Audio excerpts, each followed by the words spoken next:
श्रीराम. सर्व श्रोत्यांना प्रेमपूर्वक नमस्कार.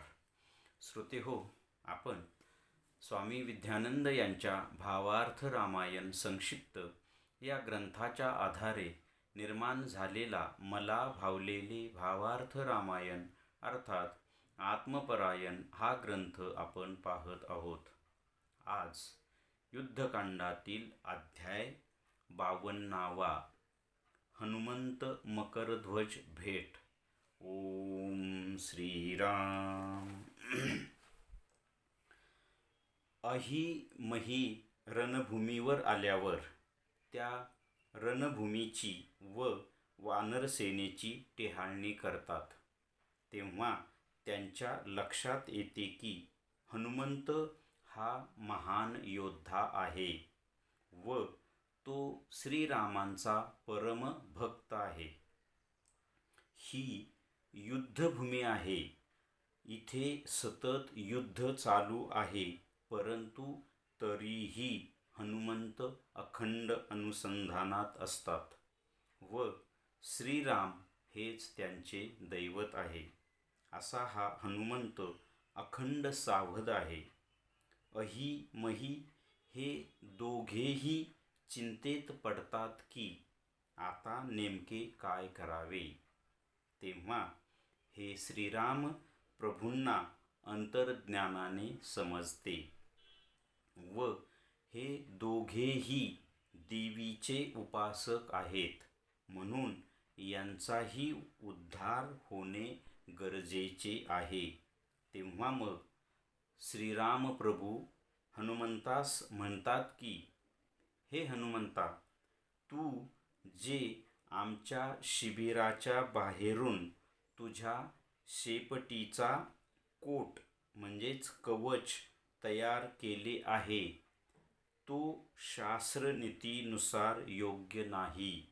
तेव्हा तू तो शेपटीचा वेढा काढून टाक, कारण त्याशिवाय अहिमही श्रीराम लक्ष्मणाचे अपहरण करू शकणार नाही.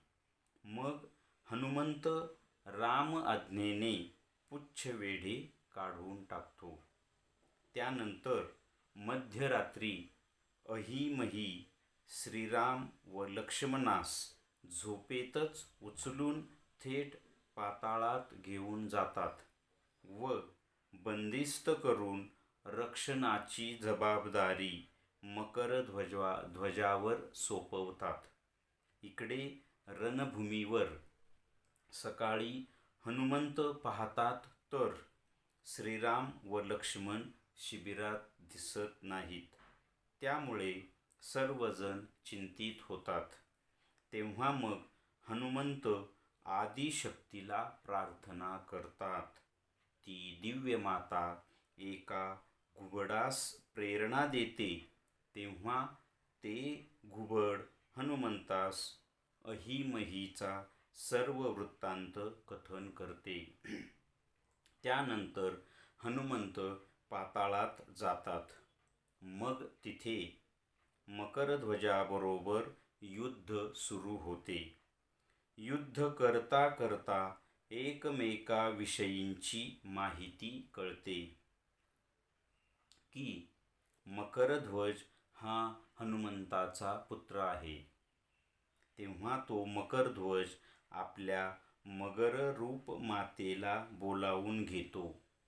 ती मगररूप माता मकरध्वजाच्या जन्माची सर्व हकीकत सांगते की जेव्हा हनुमंतांनी लंका दहन केले व आपली शेपटी विझविण्याकरिता ते समुद्रतीरावर आले, तेव्हा त्यांनी जी गुळणी केली ती गुळणी मी गिळली व त्यामधून मग मकरध्वजाचा जन्म झाला.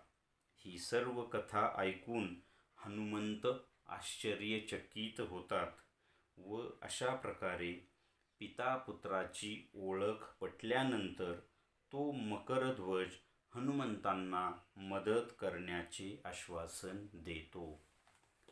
आता आपण या पुढचा साधकाच्या दृष्टीने पाहू हा जो भाग आहे तो भाग आपण पुढच्या भागात पाहणार आहोत.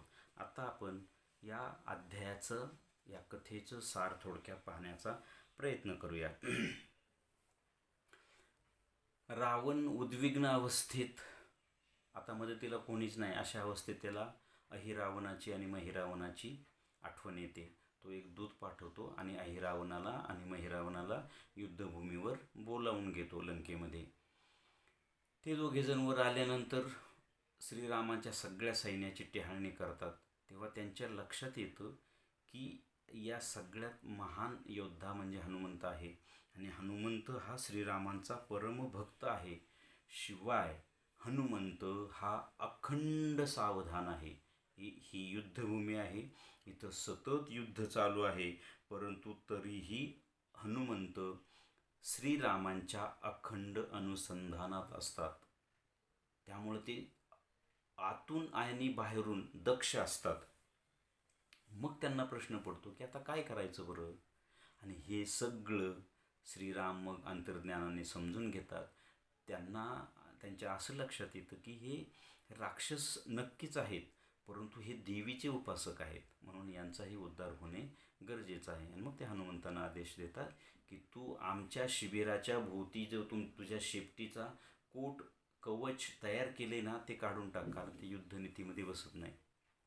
आता हनुमंतांना राम आज्ञा झाली आणि हनुमंतांनी तो कवच काढून टाकला. त्याचाच फायदा घेऊन अहिमहीने रात्रीच्या झोपेत असताना श्रीराम लक्ष्मणाचं अपहरण करून खाली पाताळात नेऊन ठेवलं आणि त्यांना बंदिस्त करून त्यांच्या रक्षणाची जबाबदारी मकरध्वजावर दिली. आणि मग ह्या मकरध्वजाचा जन्म कसा झाला, त्यानंतर मग हनुमंत सकाळी पाहतात तर शिबिरात राम लक्ष्मण नाही. काय करायचं, सगळी वानर सेना हाहाकार मारला सगळीकडे.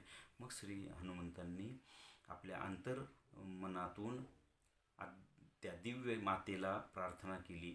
तिने मग एका घुबडाला प्रेरणा दिली आणि त्या घुबडाने येऊन हनुमंतांना सगळी कहाणी सांगितली की श्रीराम लक्ष्मणांचं त्या रावणाने महिरावणाने कशा प्रकारे अपहरण केलं, त्यांना कुठं नेऊन ठेवलं. ही सगळा संकेत, हा सगळा संदेश ते घुबड हनुमंतांना देतं. आणि मग हनुमंत पाताळात उतरतात. तिथे ते रक्षणाची जबाबदारी मकरध्वजावर असते. मकरध्वजाचं आणि हनुमंतांचं युद्ध होतं आणि त्या युद्ध होत असताना एकमेकांची माहिती कळते. तेव्हा तिथं हनुमंतांना समजतं की हा आपला पुत्र आहे, परंतु हनुमंत हे ब्रह्मचारी आहेत, त्यांना पुत्र कसा होणं शक्य आहे, त्यांनी लग्नच केलेलं नाही, तर मग त्यांना पुत्र होणे कसा शक्य आहे. तर मग तो मकरध्वज त्या मगरीला बोलवतो. मगरीने सांगितलेलं असतं मकरध्वजाला की हनुमंत हा तुझा पिता आहे. मग ती मगर सगळी कहाणी सांगते की हे हनुमंता, हे प्रभू, तुम्ही जेव्हा लंका दहन केलं ना तेव्हा तुम्ही शेपटी विझवण्यासाठी समुद्र तीरावर आला आणि तिथे तुम्ही गुळणी केली. ती गुळणी मी गिळली आणि त्यामधून या मकरध्वजाचा जन्म झालेला आहे. मग मकरध्वज हनुमंतांना मदत करण्याचं वचन देतो. इथे महत्त्वाची अशी गोष्ट, दोन गोष्टी महत्त्वाच्या आहेत की तीन गोष्टी. पहिली गोष्ट अखंड सावधानता, म्हणजे भक्ताने साधकाने अखंड सावधान असलं पाहिजे. कशा बाबतीत, तर ईश्वराच्या बाबतीत, म्हणजेच अखंड अनुसंधान. सगळी कर्म करत असताना सुद्धा ईश्वराशी अनुसंधान ही मोठी, अतिशय मोठी आणि सगळ्यात अवघड गोष्ट आहे. अखंड अनुसंधान. माणूस नामस्मरण करू शकतो, तेही त्याला मध्ये ब्रेक पडतं, पण अनुसंधान म्हणजे ईश्वराशी, माझ्या सद्गुरूंशी मी सतत जोडलं राहणे, ही गोष्ट खूप अवघड आहे. आणि विशेष करून इथे आता लंकेमध्ये हे युद्धभूमी आहे, रणभूमी आहे, इथं सतत अखंड युद्ध चालू आहे. म्हणजे राक्षस म्हणजे रावणाच्या सैन्यांचं आणि वानर सेनेचं. हनुमंत तर त्यातले प्रमुख योद्धे आहेत. हनुमंत तर प्रत्येक युद्धात हनुमंत आहेत. अशाही परिस्थितीमध्ये हनुमंत अखंड सावध आहेत, म्हणजेच अखंड जागृत आहेत, म्हणजेच ते श्रीरामांच्या अखंड अनुसंधानात आहेत. इथे हा फरक आपण लक्षात घेतला पाहिजे की नामस्मरण ही गोष्ट वेगळी आणि अनुसंधान ही गोष्ट वेगळी, ह्या दोन गोष्टी वेगळ्या आहेत. अर्थात सुरुवातीला नामस्मरणच करावं लागतं. नामस्मरणाचा जसा मनाला, शरीराला, प्राणाला, वाणीला, हृदयाला, भावनांना सवय लागून जाते, रिपीट रिपीट रिपीट रिपीट नामस्मरण आपण जसं जसं करत राहतो तसं तसं अनुसंधान व्हायला सुरुवात होते. नंतर नामस्मरण थांबून जरी गेलं तरी आतून ते अनुसंधान, म्हणजे तुमच्या ज्या तुम्ही सद्गुरूंचे भक्त असाल तर सद्गुरूंशी, ईश्वराशी, ज्या देवतेची भक्ती करतो त्या देवतेचं आतून अखंड अनुसंधान राहतं. जप थांबून जातो, नामस्मरण पण थांबून जातो. कबीर महाराज म्हणतात की ना मुह हिले ना ओठ हिले, राम हमारा जप करता है हम बैठे आराम. ही जी अवस्था आहे ना, ही अखंड अनुसंधानाची अवस्था आहे. ना मुह हिले ना ओठ हिले, म्हणजे कंठातून सुद्धा नामस्मरण नसतं. राम हमारा जप करता है, म्हणजे माझा आत्मा जप करतोय, म्हणजेच मी आत्म्याच्या अनुसंधानात आहे, किंवा मी माझ्या गुरूंच्या अनुसंधानात आहे, किंवा मी माझ्या इष्टदेवतेच्या अनुसंधानात आहे. हम बैठे आराम याचा अर्थ म्हणजे मी काहीच करत नाही असं नाही. आतून एकसंधता, एकरूपता निर्माण होते, तेव्हा अखंड अनुसंधान टिकू शकतं. त्याला अखंड जागृत असं म्हटलेलं आहे, किंवा अखंड सावधानता असं म्हटलं आहे. हा इथे हनुमंताचा आहे पहिला गुण. दुसरा की इथे आता बघा, अहि आणि मही हे राक्षस आहेत, रावणाला मदतीला आलेले आहेत, मात्र तरीही श्रीराम प्रभू त्यांच्या उद्धाराची व्यवस्था करतात. का? तर ते देवीचे उपासक आहेत म्हणून. म्हणजेच आपण ईश्वराची भक्ती केली ना तर ईश्वर आपल्या उद्धाराची योजना करतो करतो आणि करतो. त्याचं हे इथे उदाहरण आहे. राक्षस आहेत, वाईट करायला आले, पण देवीचे उपासक आहेत, भक्ती करत आहेत. मग नंतर त्यांची अर्थात जी त्यांचा उद्धार कधी होणार आहे? मृत्यू पश्चात. आपल्याला जर देहातच असताना उद्धार करून घ्यायचा असेल तर आपण अखंड सावध अनुसंधानता, भक्ती, ज्ञान, साधना या सतत गोष्टीत राहिलं पाहिजे. किंवा एखाद्याने जरी थोडी जरी भक्ती केली तरी हळूहळू, या जन्मात नाही पुढच्या जन्मात, त्याच्या पुढच्या, ईश्वर त्याच्या उद्धाराची योजना करतो. हे एका वाक्यात. तिसरी गोष्ट, इथे हनुमंतांनी त्या आदिशक्तीला प्रार्थना केली. कारण आता इथे प्रश्न काय माहिती आहे का, इथे श्रीराम आणि लक्ष्मणाचं अपहरण आहे, इथं कोणाची मदत घेणार? म्हणून त्यांनी त्या श्रीराम हे परब्रह्मतत्व आहे, विष्णू तत्व आहे, त्या विष्णू तत्वाची जी योगशक्ती आहे ती म्हणजे आदिशक्ती, आणि थेट तिलाच श्री हनुमंतांनी प्रार्थना केलेली आहे. हनुमंतसुद्धा हे परब्रह्म तत्वच आहेत. परब्रह्म तत्वाच्या 3 भाग असतात. जेव्हा परब्रह्म हे आविष्कृत व्हायला इच्छा व्यक्त करतं तेव्हा त्याचे 3 भाग पडतात: सत, चित आणि आनंद. सत म्हणजे सत्य, तेच श्रीराम आहेत. चित म्हणजे शक्ती, तीच आदिशक्ती, आणि तिच्यातून हे हनुमंत, किंवा ती चितशक्तीमधूनच प्राणशक्ती निर्माण होते. आपण हनुमंतांना प्राण म्हटलेलं आहे. म्हणून त्यांनी आदिशक्तीला प्रार्थना केली. त्या आदिशक्तीने त्यांना एका गुबडाच्या मार्फत, बघा आता इथे खूप मोठी गोष्ट आहे, आपल्याला असे संकेत मिळतात आपल्याला स्वप्नाद्वारे वगैरे. गुबड आपण त्याज्य मानलं जातं, पण त्या गुबडाच्या द्वारे तो संपूर्ण माहिती हनुमंतांना मिळते.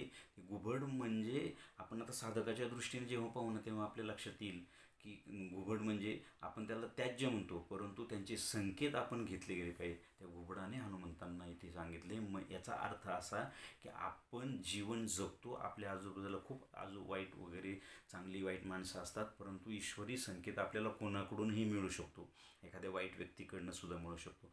अशा अर्थाने घुबडाने कथा सांगितली. आणि तिसरी महत्त्वाची गोष्ट की मकरध्वजाचा जन्म, की हनुमंताच्या गुळणी त्या मगरीने गिळली आणि त्यातून मकरध्वजाचा जन्म होतो. ही किती मोठी गोष्ट आहे. गुळणीतून, म्हणजे अशी ही जी महान व्यक्ती असतात, महान संत असतात, यांच्या दृष्टीतून, यांच्या संकल्पातून, यांच्या एखाद्या, आता ही गुळणी होती ना, ह्या गुळणीतून जन्म होणे एका जीवाचा, एका महायोद्ध्याचा, म्हणजे अयोनी संभव. आपले जन्म हे योनीद्वारे होतात, पण असे काही हनुमंत, राम, लक्ष्मण हे सगळे अयोनी संभव आहेत. नवनाथांचं जर आपण उदाहरण घेतलं, त्या सगळ्या नवनाथांचा जन्म हा अयोनी संभव आहे. म्हणजेच संकल्पातून झालेला आहे. संकल्पातून एक निर्मिती करायची, माझ्या संकल्पातून एक निर्मिती करायची, यासाठी माझ्या ठिकाणी किती सामर्थ्य आणि शक्ती असलं पाहिजे. साधी गोष्ट घ्या, आपण साधं जीवन जगत असताना आपल्याला आपल्या भौतिक जीवनातली एखादी गोष्ट करायची असेल तर आपण आधी संकल्प करतो, म्हणजे योजना करतो, प्लॅन तयार करतो आणि तो कार्यान्वित करायला जातो आपण. तिथे आपल्याला शक्ती खर्च करायला लागते. मात्र ह्या भौतिकातल्या गोष्टी नाशिवंत असतात, म्हणजे आपण नाशिवंत गोष्टी निर्माण करण्यासाठी सुद्धा संकल्पच लागतो. या तर दिव्य भव्य आणि आध्यात्मिक गोष्टी असतात. याच्या निर्मितीसाठी माझ्या ठिकाणी ते शुद्ध शुद्धी, शक्ती, सामर्थ्य, प्रकाश, चैतन्य, ज्ञान, भक्ती, आनंद, या सगळ्या गोष्टी असल्याशिवाय ही आध्यात्मिक निर्मिती, नवीन निर्मिती होऊ शकत नाही. इथे हनुमंताच्या गुळणीतून मकरध्वज निर्माण होतो, म्हणजे एक नवीन शक्ती निर्माण होते.